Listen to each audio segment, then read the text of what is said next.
Bismillahirrahmanirrahim. Assalamualaikum warahmatullahi wabarakatuh.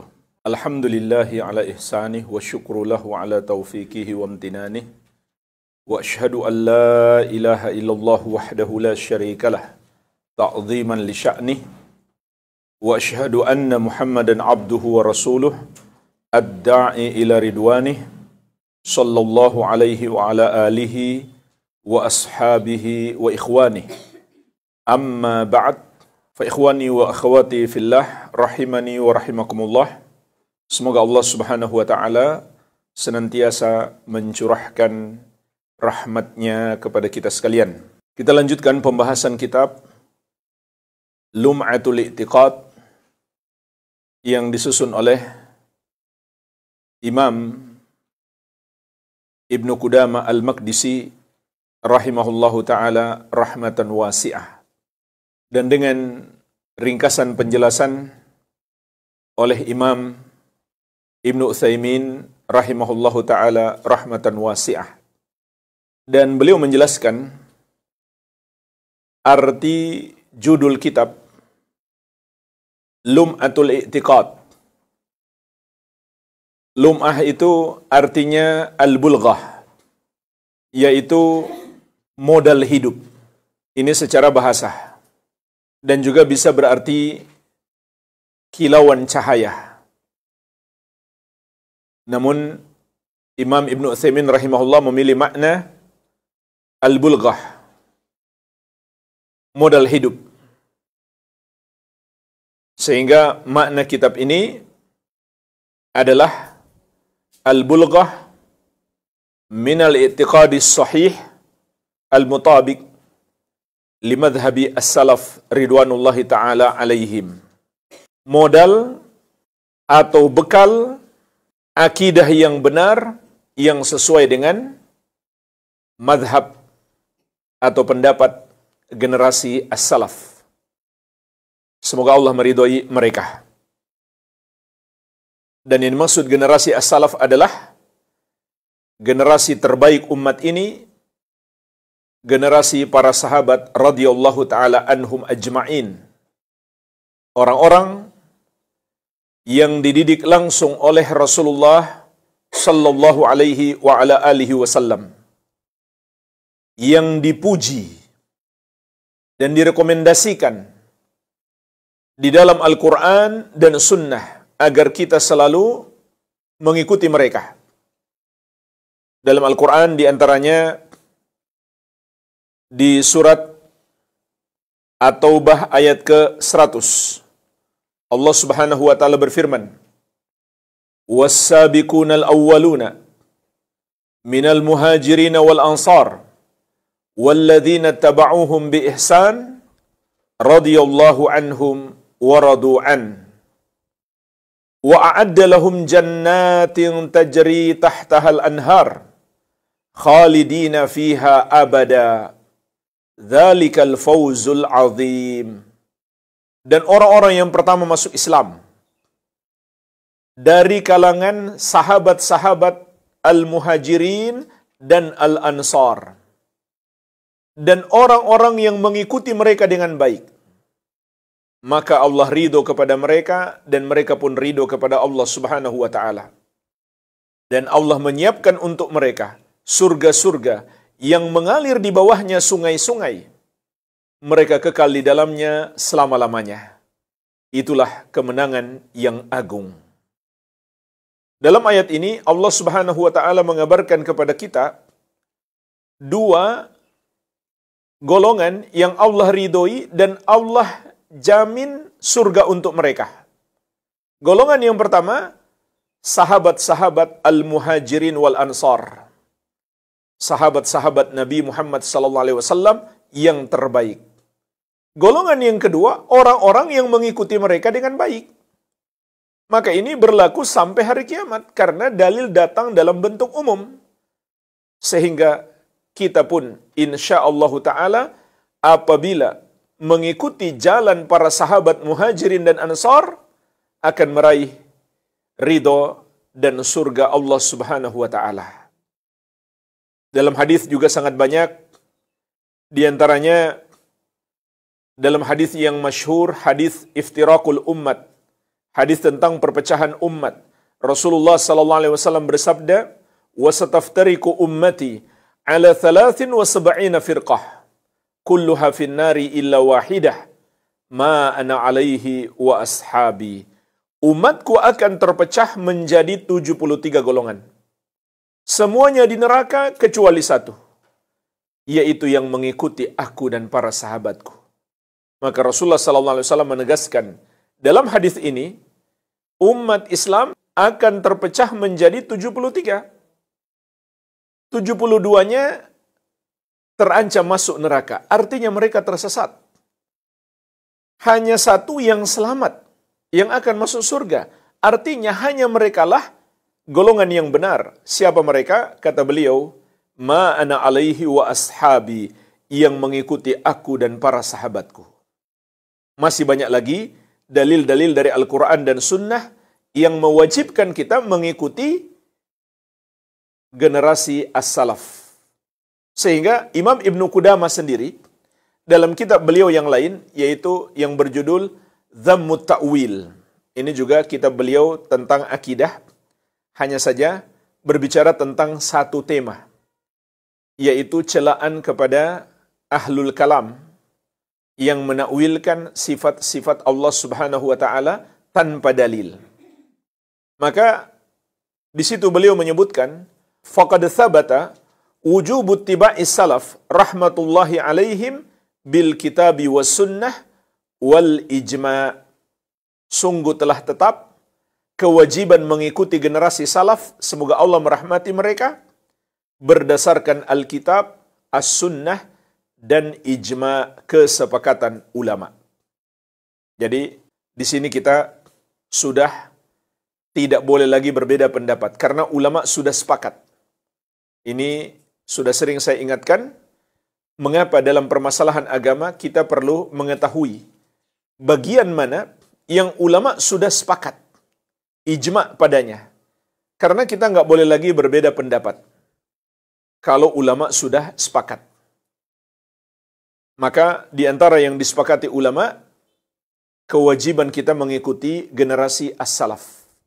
Oleh karenanya, para ulama kemudian menyusun kitab-kitab untuk membantu kita dalam rangka mengenal akidah generasi as-salaf.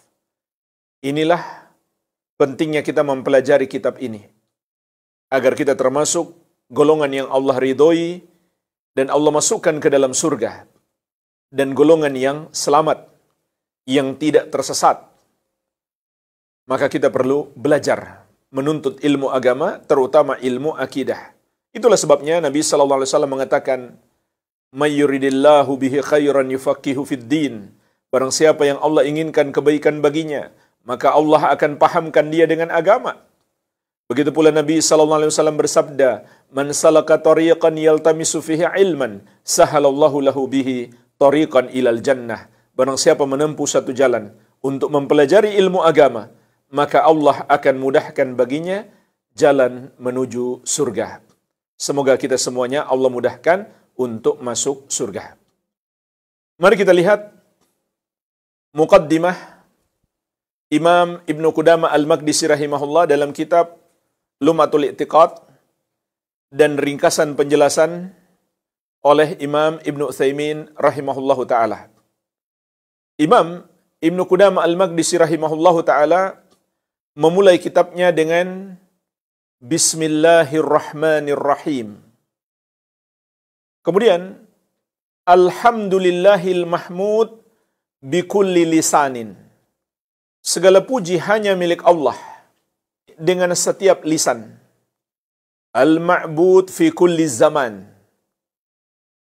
Yang pantas disembah di setiap zaman. Alladzi la yakhlu min ilmihi makan. Yang tidak ada satupun tempat luput dari ilmunya. Artinya dia maha mengetahui segala sesuatu. Wala yashghaluhu sya'nun an sya'nin. Dan dia tidak disibukkan oleh satu urusan dari satu urusan. Artinya, kalau Allah mengurus sesuatu, maka Sesuatu yang lain juga Allah yang urus. Kalau Allah mendengar seseorang, orang yang lain juga Allah dengarkan secara bersamaan. Beda dengan kita, tatkala kita mendengar satu orang, kita sulit untuk mendengarkan yang lainnya ketika mereka sama-sama berbicara. Jalla anil ashbah wal andad. Dia maha agung dari zat-zat yang menyerupainya maupun yang menandinginya. Artinya tidak ada yang serupa dengannya, tidak pula ada yang menandinginya. Wa tanazzaha 'anis sahibati wal aulad, dan dia suci dari memiliki istri dan anak-anak. Wa nafadha hukmuhu fi jami'il ibad, dan hukumnya berlaku kepada seluruh hamba. Baik hukum takdir, setiap hamba tidak ada yang bisa menolaknya, maupun hukum syariat, setiap hamba harus melakukannya. Siapa yang menolaknya, maka dia akan menghukumnya. Dia akan mengazabnya. La tumathiluhu al-uqul bitafkir. Tidak ada akal-akal yang dapat memikirkan untuk menyerupakan dia dengan yang lain. Wala tatawahhamuhu al-qulub bitaswir. Dan tidak pula ada fikiran-fikiran hati yang dapat membayangkannya sehingga mampu menggambarkannya. Tidak ada. Tidak ada yang bisa menggambarkan tentang Allah Subhanahu wa taala. Kenapa? Laisa kamitslihi syai'un wa huwas samiul basir. Karena tidak ada sesuatu apapun yang serupa dengannya, dan dia yang maha mendengar lagi maha melihat. Surat Asy-Syura ayat ke-11. Lahul asmaul husna was sifatul ula. Hanya dialah pemilik nama-nama yang maha indah dan sifat-sifat yang maha mulia. Sebagaimana firman-Nya, Ar-Rahman 'alal arsy istawa. Allah yang maha penyayang istiwa di atas arsy. Lahu ma fis samawati wa ma fil ardi wa ma bainahuma wa ma tahta tsara. Miliknya lah apa yang ada di langit dan apa yang ada di bumi, dan apa yang ada di antara keduanya, dan apa yang ada di bawah tanah. Wa in tajhar bil qawli fa innahu ya'lamu sirra wa akhfa. Dan apabila engkau mengeraskan ucapanmu, maka sesungguhnya dia maha mengetahui yang rahasia dan yang tersembunyi. Surah Thaha ayat 5-7. Ahata bikulli syai'in ilma. Ilmunya meliputi segala sesuatu. Wa qahara kulla makhluqin izzatan wa hukma. Dan dia yang maha mampu menguasai serta mengalahkan seluruh makhluk dengan keperkasaan dan dengan hukumnya. Wa wasi'a kulla syai'in rahmatan wa ilma. Dan dia yang meliputi segala sesuatu dengan rahmat dan ilmunya. Ya'lamu ma baina aydihim, sebagaimana firman-Nya, dialah yang maha mengetahui apa yang ada di hadapan mereka. Maksudnya, bagaimana kondisi mereka di akhirat kelak. Sebagaimana disebutkan dalam tafsir At-Tabari. Wa ma khalfahum, dan apa yang ada di belakang mereka. Maksudnya urusan dunia mereka. Wala yuhituna bihi ilma, sedangkan mereka tidak dapat meliputinya dengan ilmu mereka. Surah Thaha ayat 110. Mausufun bima wasafa bihi nafsahu fi kitabihil azim. Dia hanya pantas disifatkan dengan sifat yang dia tetapkan untuk dirinya di dalam kitabnya yang agung, yaitu Al-Quranul Karim, wa ala lisani nabiyihi al-karim, dan juga berdasarkan lisan nabinya yang mulia, sallallahu alaihi wa ala alihi wasallam, yaitu sifat-sifatnya yang terdapat di dalam hadis-hadis beliau, sallallahu alaihi wa ala alihi wasallam. Inilah jemaah sekalian, muqaddimah kitab Lum'atul I'tiqad. Mari kita lihat ringkasan penjelasan muqaddimah. Ini muqaddimah yang sangat penting. Kalau kita lihat, subhanallah, di dalamnya ada pokok-pokok keimanan kepada Allah Subhanahu wa taala. Dan tatkala kita telah mengetahui dan meyakininya, maka ini adalah satu bentuk pendekatan diri kepada Allah Subhanahu wa taala. Jadi, meskipun setelah kita belajar ini tidak terlihat apa yang kita amalkan, Tapi ini adalah ibadah yang sangat agung. Beda halnya kalau kita belajar tata cara wudu, tata cara sholat. Maka akan terlihat dalam zahir pengamalan kita. Cara wudu kita berubah, cara sholat kita berubah, sesuai petunjuk Nabi Muhammad sallallahu alaihi wa ala alihi wasallam. Tapi yang kita pelajari di sini tidak kelihatan, seperti tidak ada perubahan. Namun sesungguhnya apabila kita benar-benar meyakini tentang Allah Subhanahu wa taala sebagaimana dalam Al-Quran dan Sunnah, dan apa yang dijelaskan para ulama ahli sunnati wal jamaah, itu adalah satu bentuk taqarrub ilallahi azza wa jalla, pendekatan diri kepada Allah yang sangat agung. Jadi jangan kita sepelekan ilmu ini, meskipun tidak terlihat oleh orang, hanya ada di hati kita, tapi ini termasuk sebesar-besarnya pendekatan diri kita kepada Allah Subhanahu wa taala. Dan ibadah yang sangat mudah. Karena sekali kita belajar sekarang, kemudian menjadi keyakinan sepanjang hidup, maka sepanjang hidup kita berarti sedang beribadah kepada Allah Subhanahu wa taala. Beribadah dengan cara apa? Dengan meyakini akidah yang benar. Bahkan akidah yang paling agung, yang paling tinggi, yaitu tentang Allah Subhanahu wa taala. Jadi ini benar-benar harus kita perhatikan, kita pahami dengan baik, dan kita jadikan keyakinan hati agar menjadi ibadah dalam sepanjang hidup kita. Imam Ibn Utsaimin rahimahullah menyimpulkan muqaddimah beliau menjadi 12 poin. Poin yang pertama, beliau rahimahullah memulai dengan basmalah. Ucapan Bismillahirrahmanirrahim. Dengan menyebut nama Allah yang Maha Penyayang lagi Maha Pengasih. Jemaah sekalian, minimalnya ada 4 faidah memulai sebuah risalah atau sebuah kitab, bahkan semua aktivitas dengan basmalah. Yang pertama adalah iqtidaan bi kitabillahi azza wa jalla, untuk meneladani kitab Allah Subhanahu wa taala. Kitab Allah dimulai dengan basmalah pada surat Al-Fatihah, dan bahkan setiap surat kecuali surat At-Taubah. Karena kata para ulama, hakikat At-Taubah lanjutan dari Al-Anfal. Hanya saja tentu membaca Al-Quran harus dimulai dengan ta'awudz terlebih dahulu sebelum basmalah. Sebagaimana di surat An-Nahl ayat 98. Allah Subhanahu wa taala berfirman, "Fa idza qara'tal Qur'an fasta'idz billahi minasyaitonir rajim." Kalau kamu hendak membaca Al-Quran, maka mintalah perlindungan kepada Allah dari setan yang terkutuk. Dan apabila kita membaca dari awal surat, setelah ta'awudz kita membaca basmalah, kecuali surat At-Taubah. Namun kalau kita baca dari pertengahan surat, cukup ta'awudz saja. Yang kedua, untuk meneladani Rasulullah sallallahu alaihi wa ala alihi wasallam. Beliau ketika menulis surat-surat beliau juga dimulai dengan basmalah.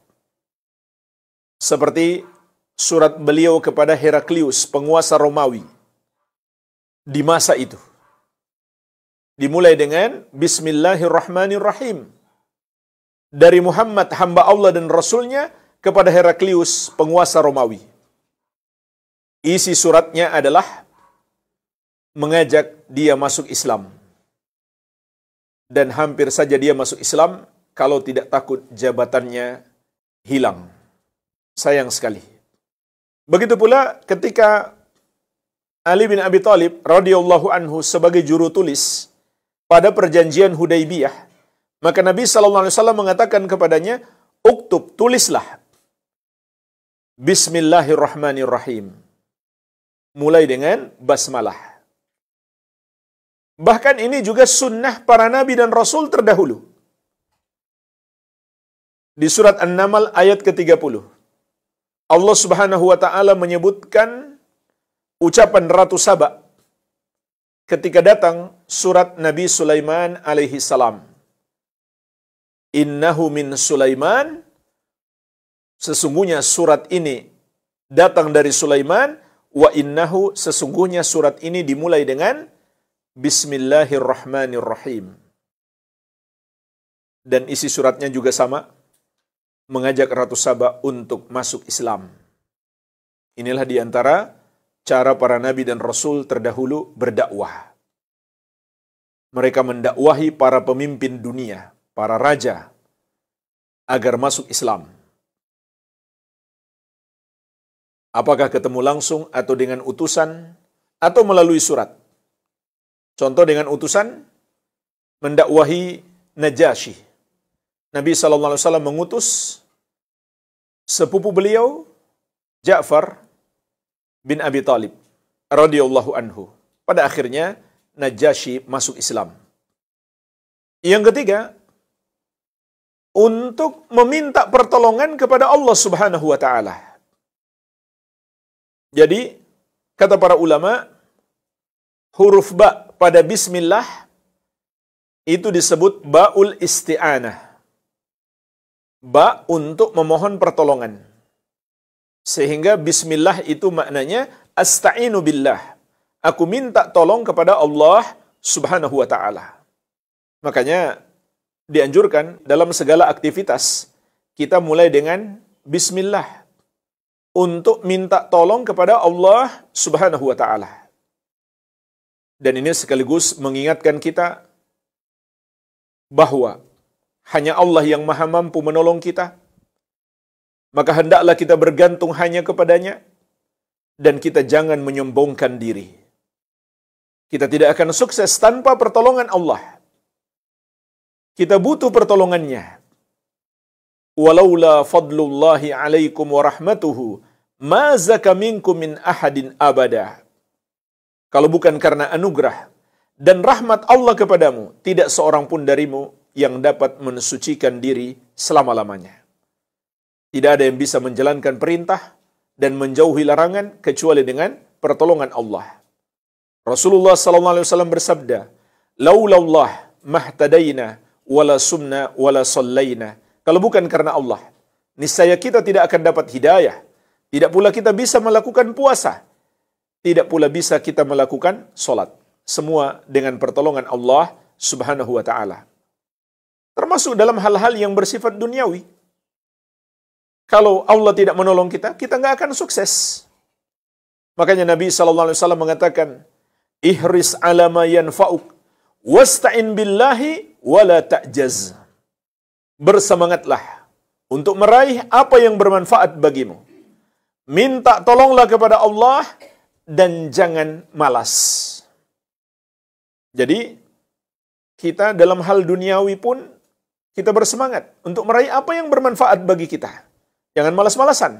Tapi ingat, nomor satu, minta tolonglah kepada Allah Subhanahu wa ta'ala.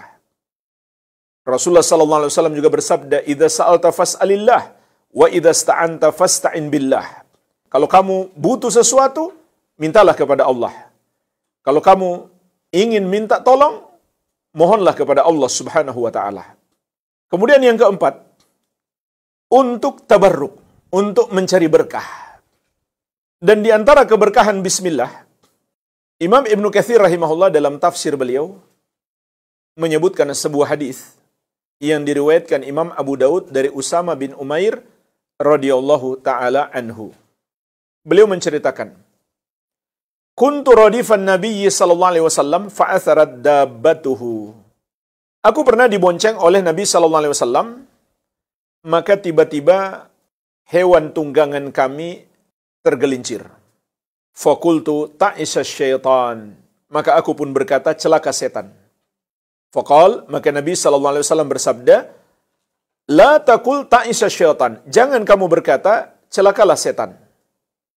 Fa innaka idza qulta dzalik ta'azam hatta yakuna mithlal bait wa yakul biquwwati. Karena kalau kamu berkata seperti itu, setannya akan membesar sampai seperti sebuah rumah. Lalu dia berkata, dengan kekuatanku. Walakin kul bismillah. Akan tetapi ucapkanlah bismillah. Ini juga pelajaran bagi kita. Kalau terjadi sesuatu di jalan, ucapkan bismillah. Fa innaka idza qulta dzalik tasaghar. Karena kalau kamu berkata seperti itu, niscaya setan itu akan mengecil. Hatta yakuna mithla dzubab, sampai dia menjadi seperti seekor lalat. Sehingga dia lemah, tidak bisa mencelakakan kita. Maka Imam Ibnu Katsir rahimahullah kemudian memberi kesimpulan, fahadha min ta'thiri barakati bismillah. Ini di antara pengaruh keberkahan bismillah. Kalau kita ucapkan bismillah, niscaya setan akan mengecil sampai seperti seekor lalat, sehingga dia lemah dan tidak bisa membahayakan kita. Walihada tustahabbu fi awwali kulli amalin wa qaulin. Oleh karenanya, kata Imam Ibnu Katsir rahimahullah, dianjurkan membaca bismillah di awal setiap amalan maupun ucapan, demi meraih keberkahan bismillah. Jadi jemaah sekalian, inilah paling tidak 4 faidah memulai sesuatu dengan basmalah. Dan nama Allah itu sendiri maknanya adalah al-ma'bud hubban wa ta'ziman. Yang disembah dengan penuh cinta dan pengagungan. Dari nama Allah saja kita sudah bisa paham, hanya Dia yang berhak disembah. Sedangkan Ar-Rahman maknanya adalah Dzur Rahmatil Wasi'ah, pemilik rahmat yang sangat luas. Dan Ar-Rahim maknanya adalah Dzur Rahmatil Wasilah, pemilik rahmat yang mencurahkan rahmatnya kepada hamba-hambanya. Jadi apa perbedaan antara Ar-Rahman dan Ar-Rahim? Di dalam Ar-Rahman terkandung sifat rahmat Allah dzatiyah. Artinya tidak pernah terpisah darinya. Allah selalu memiliki sifat rahmat. Sedangkan di dalam Ar-Rahim terkandung sifat rahmat Allah fi'liyah. Artinya Allah merahmati hamba-hambanya yang Dia kehendaki. Dia melakukan sesuai dengan kehendaknya. Inilah jemaah sekalian, poin pertama dari muqaddimah Imam Ibnu Qudamah. Yang kedua, as-sana 'alallahi bilhamdi. Sanjungan kepada Allah dengan alhamdu. Dengan ucapan alhamdulillah. Segala puji hanya milik Allah. Walhamdu, dan alhamdu itu maknanya dzikru awsafi al-mahmud al-kamilah wa af'alihi al-hamidah ma'al mahabbati lahu wa ta'zim. Penyebutan bahwa sifat-sifat yang dipuji itu sempurna dan perbuatan-perbuatannya terpuji, disertai cinta dan pengagungan terhadapnya. Maksudnya jemaah sekalian, kalau kita mengatakan alhamdulillah, itu berarti kita menegaskan hanya Allah pemilik sifat-sifat yang sempurna, yang tidak mengandung kekurangan dilihat dari sisi manapun. Dan ketika kita mengucapkannya, harus disertai dengan cinta dan pengagungan. Sehingga ucapan alhamdulillah menjadi suatu zikir yang sangat agung. Dan pelajarannya yang bisa kita petik, kalau Allah pemilik segala kesempurnaan, tidak memiliki kekurangan, maka hanya Dia yang pantas disembah. Semua yang disembah selain Dia itu adalah kebatilan dan kebodohan. Kenapa?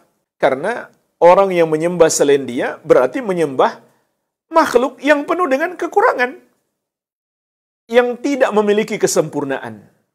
Lalu dia samakan makhluk itu dengan Allah yang maha sempurna. Pelajaran yang ketiga, Anallah mahmud bikulli lisan wa ma'bud bikulli makan. Bahwasannya beliau menegaskan Allah terpuji dengan setiap lisan dan pantas disembah di setiap tempat. Ay mustahikun wa jaizun an yuhmada bikulli lugatin wa yu'bad bikulli buk'ah. Maksudnya Allah boleh dipuji dengan setiap bahasa dan hendaklah disembah di setiap tempat. Hanya Dia yang berhak disembah. Dan boleh kita memujinya dengan setiap bahasa. Tentu bahasa yang terbaik adalah bahasa Al-Quran dan Sunnah. Pujian-pujian yang terbaik adalah pujian yang terdapat dalam Al-Quran dan Sunnah. Maka dimanapun kita berada, hanya Dia yang paling layak untuk dipuji dan hanya Dia yang pantas untuk disembah. Sebagaimana juga Allah tegaskan di surat Az-Zukhruf ayat 84. Wa huwa alladhi fis sama'i ilahu wa fil ardi ilah. Dan Dialah Allah Subhanahu wa ta'ala, sesembahan di langit dan sesembahan di bumi. Malaikat di langit menyembah Dia, dan orang-orang yang beriman di bumi juga menyembahnya, dan seluruh makhluk hanya boleh menyembahnya. Wa huwal hakimul alim. Dan Dialah yang maha hikmah lagi maha mengetahui.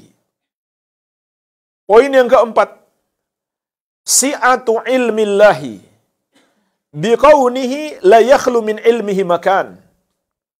Luasnya ilmu Allah, karena tidak ada satu tempat pun yang luput dari ilmunya. Wa kamalu qudratihi, dan sempurnanya kemampuan Allah. Wa ihatatuhu, dan juga Dia meliputi segala sesuatu secara sempurna. Haitsu la yulhihi amrun an amrin. Sehingga Dia tidak dilalaikan oleh satu urusan dari satu urusan. Artinya jemaah sekalian, semua urusan kita Allah yang mengatur. Ketika Allah mengatur urusan satu orang, itu tidak melalaikan Allah dari mengatur orang yang lain. Secara bersamaan, seluruh makhluk di muka bumi ini Allah yang mengaturnya. Tidak ada yang luput dari pengaturan Allah Subhanahu wa ta'ala.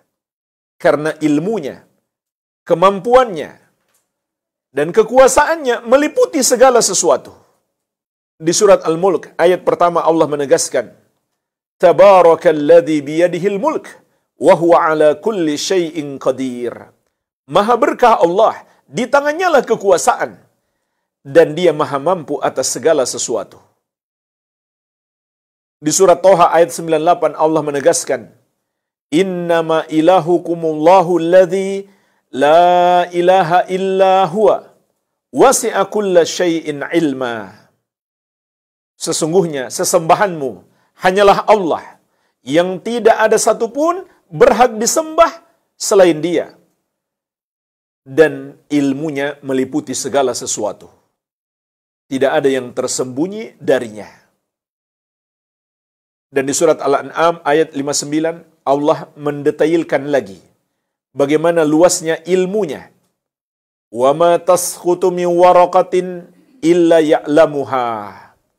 Tidak ada selembar daun yang jatuh kecuali Allah mengetahuinya. Betapa banyaknya pepohonan di muka bumi ini, di hutan belantara, di kegelapan malam, tidak ada selembar daun pun yang jatuh kecuali Allah tahu.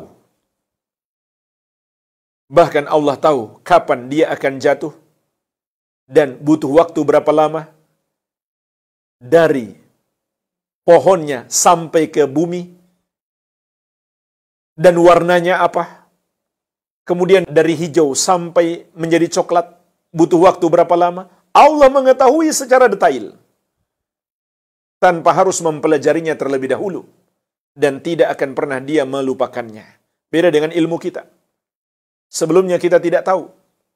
Kita belajar, baru kita tahu. Dan mungkin kita akan lupa. Wala habbatin fi dhulumatil ardi. Tidak pula sebutir biji di kegelapan bumi. Kecuali Allah Maha tahu. Wala rabbi wala yabisin illa fi kitabim mubin. Tidak pula ada yang basah, tidak pula ada yang kering, kecuali semuanya berada dalam catatan yang nyata, yaitu Al-Lauhul Mahfuz. Semuanya sudah tercatat, sehingga Allah Maha mengetahui segala sesuatu. Yang kelima, azamatuhu wa kibriyauhu wa tarafu'uhu. Keagungan Allah, kebesarannya dan ketinggiannya, an kulli syabihin wa niddin, dari setiap yang menyerupai dan menandinginya, mumathil li kamali sifatihi min jami'il wujuh, yang dapat menyamai kemuliaan sifat-sifatnya dari semua sisi. Artinya, tidak ada satupun yang dapat menyerupainya dan menandinginya. Kenapa? Karena keagungannya, kebesarannya, dan ketinggiannya. Oleh karenanya jemaah sekalian, hanya Allah yang berhak disembah. Sebab Dia yang Maha Esa, yang Maha Besar, Maha Tinggi, Maha Agung. Dalam Al-Quran seringkali Allah mengingatkan hanya Dia yang berhak disembah. Lalu setelah itu Dia jelaskan alasannya, karena hanya Dia yang Maha Tinggi lagi Maha Besar, sehingga tidak ada yang dapat menyerupainya. Di antaranya di surat Al-Hajj ayat ke-62. Dzalika bi anna Allaha huwal haq wa anna ma yad'una min dunihi huwal batil. Yang demikian itu, Dialah Allah sesembahan yang benar. Adapun yang mereka sembah selain Dia adalah batil, salah, tidak benar. Kemudian Allah jelaskan apa alasannya. Wa anna Allaha huwal aliyyul kabir. Karena bahwasannya Allah, Dialah yang Maha Tinggi lagi Maha Besar. Sehingga tidak mungkin ada yang serupa dengannya. Maka kalau begitu hanya Dia yang pantas untuk disembah. Juga di surat Az-Zukhruf ayat ke-67. Wa ma qadarullaha haqqa qadri. Kata Allah Subhanahu wa taala, orang-orang musyrik itu tidak memuliakan Allah dengan sebenar-benarnya pemuliaan. Wal ardu jami'an qabdatuhu yaumal qiyamah. Padahal bumi seluruhnya dalam genggaman Allah di hari kiamat.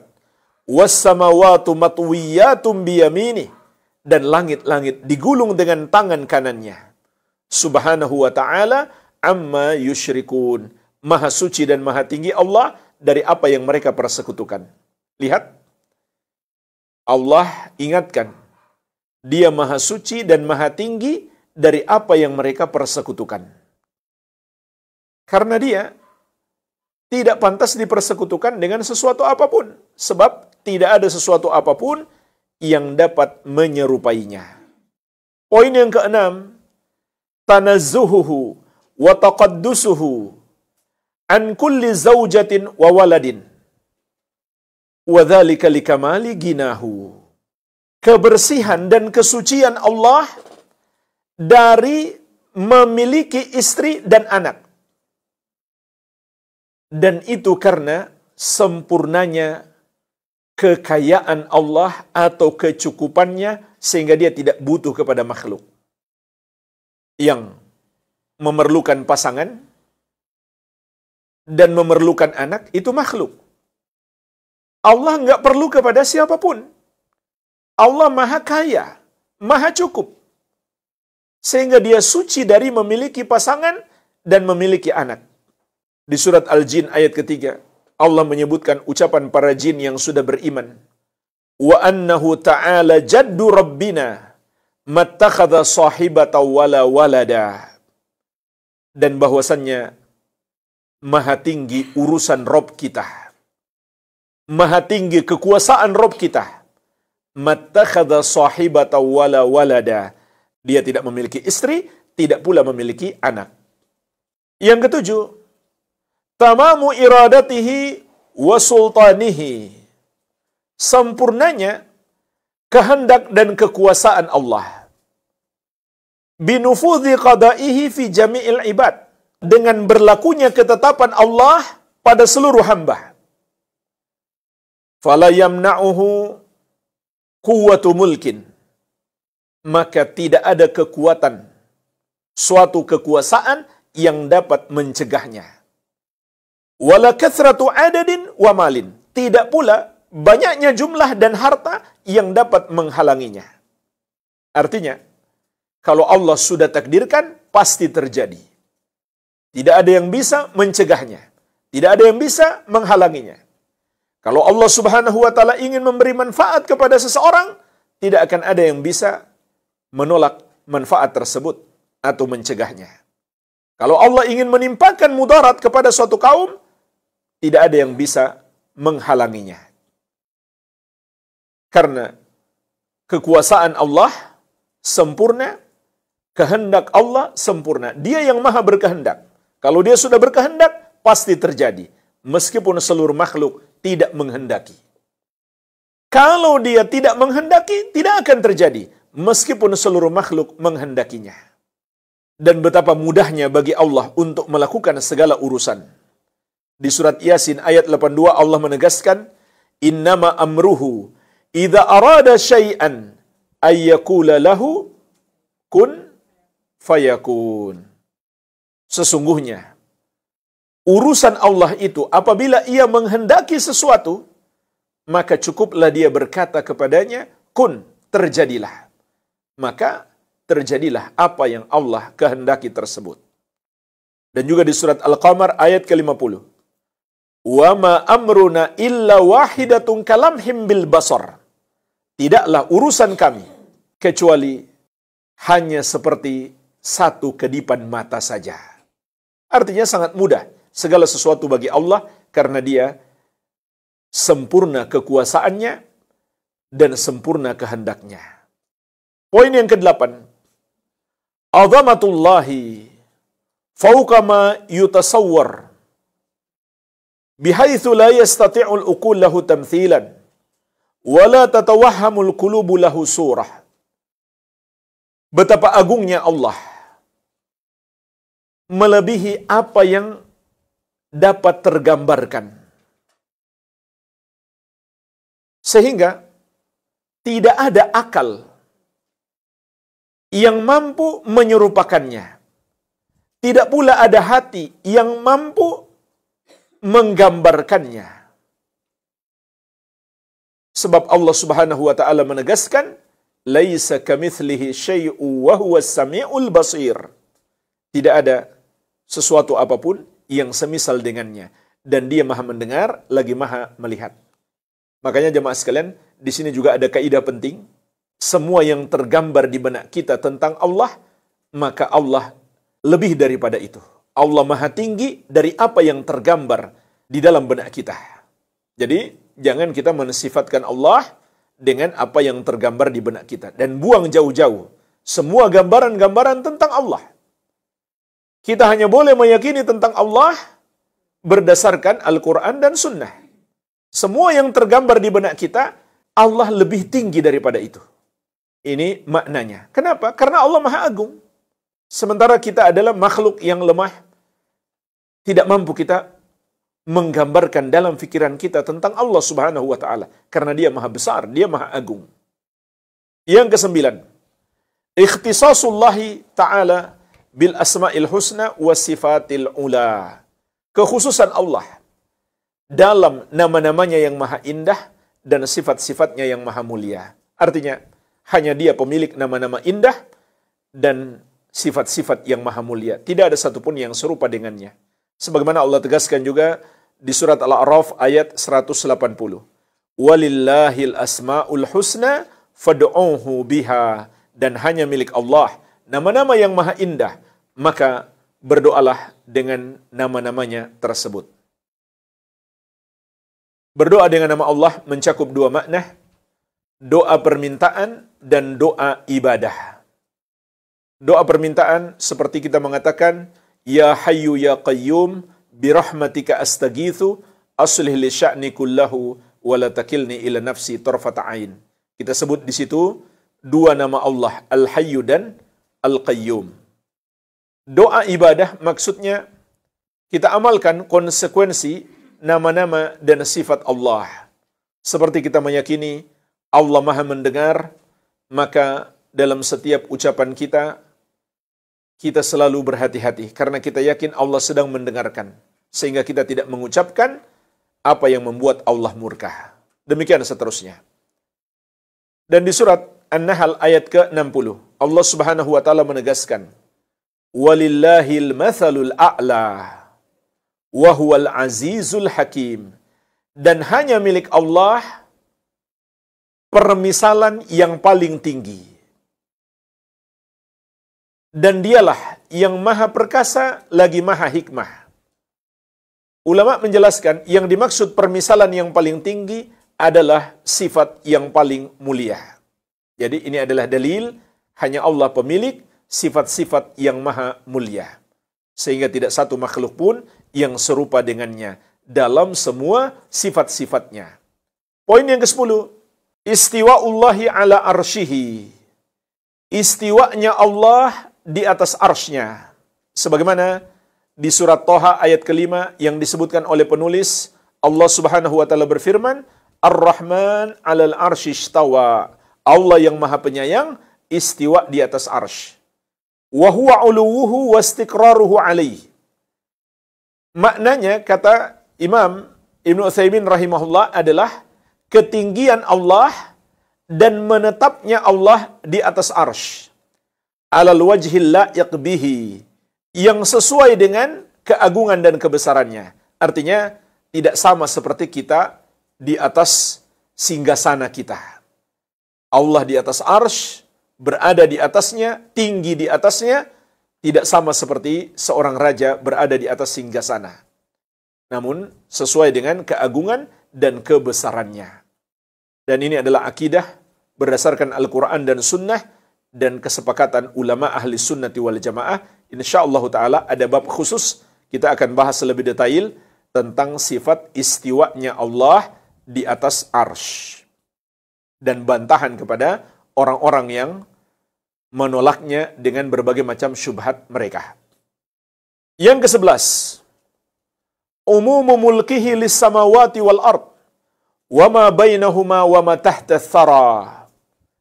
Cakupan kekuasaan Allah meliputi langit dan bumi dan apa yang ada di antara keduanya dan apa yang ada di bawah tanah. Artinya segala sesuatu Allah yang maha menguasainya. Sebagaimana di surat Thaha yang dinukil oleh penulis surat Thaha ayat ke-6, Allah Subhanahu wa taala berfirman, "Walahu ma fis samawati wa ma fil ardi wa ma bainahuma wa ma tahta thara." Miliknya lah apa yang ada di langit dan apa yang ada di bumi dan apa yang ada di antara keduanya dan apa yang ada di bawah tanah. Yang ke-12, ini yang terakhir, si'atu ilmihi wa quwwatu qahrihi wa hukmihi. Luasnya ilmu Allah dan kuatnya penguasaan Allah dan hukumnya. Wa annal khalqa la yuhituna bihi ilma, dan bahwasanya makhluk tidak dapat meliputinya dengan ilmu mereka. Likusuri idrakihim, karena pengetahuan mereka yang terbatas. Amma yastahiquhu Rabbul Azim min sifatil kamal wal azamah. Yaitu pengetahuan mereka yang terbatas tentang apa yang pantas bagi Allah, Rabb yang Maha Agung, berupa sifat-sifat kesempurnaan dan keagungan. Artinya jemaah sekalian, kita sebagai hamba, sebagai makhluk, Allah ciptakan ilmu kita sangat sedikit, sangat terbatas. Maka kita jangan lancang untuk menjelaskan atau mensifatkan tentang Allah hanya berdasarkan apa yang kita ketahui. Tapi harus kita merujuk kepada Allah sendiri, yaitu dalam ilmu yang Dia turunkan di dalam Al-Quran dan Sunnah. Hanya Dia yang berhak menjelaskan tentang dirinya. Apakah di dalam kitabnya atau melalui lisan Rasulnya sallallahu alaihi wa ala alihi wasallam. Karena ilmu kita sangat terbatas. Oleh karenanya, yang Allah perintahkan kepada kita adalah mengikuti apa yang Dia turunkan. Dalam surat Al-A'raf ayat ketiga. Ittabi'u ma unzila ilaikum min rabbikum wa la tattabi'u min dunihi awliya qalilan ma tadhakkarun. Ikutilah apa yang diturunkan kepadamu dari Rabbmu, dan jangan kamu mengikuti para wali selainnya. Sangat sedikit kamu memetik pelajaran.